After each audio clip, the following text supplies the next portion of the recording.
విశాఖ విమానాశ్రయం చేరుకున్న AP BJP అధ్యక్షుడు పీవీఎన్ మాధవ్కు ఘన స్వాగతం పలికారు బీజేపీ నేతలు. విశాఖ విమానాశ్రయం నుండి రోడ్డు మార్గాన నగరంలోకి భారీ ర్యాలీ తీశారు. తనను అధ్యక్షుడిగా నియమించిన నరేంద్ర మోదీకి ధన్యవాదాలు తెలిపారు. అధ్యక్షుడిగా శక్తి వంచన లేకుండా పనిచేస్తానని తెలిపారు. ఉత్తరాంధ్రతో పాటు రాష్ట్ర అభివృద్ధికి కృషి చేస్తానన్నారు. బీజేపీలో కార్యకర్తలకు సముచిత స్థానం ఉంటుందన్నారు మాధవ్.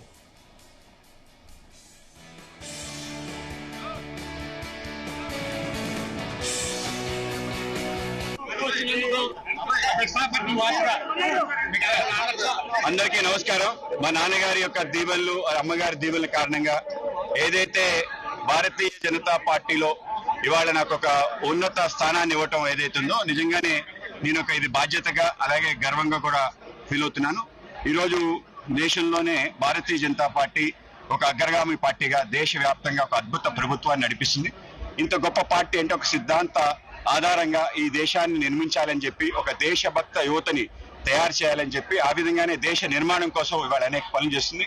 ఆ తరుణంలో నేను అధ్యక్ష అవటం నా అదృష్టంగా భావిస్తున్నాను. విశాఖపట్నం వాసిగా ఉత్తరాంధ్ర సంబంధించిన ఒక గతంలో నేను మాజీ ఎమ్మెల్సీగా పనిచేయడం జరిగింది.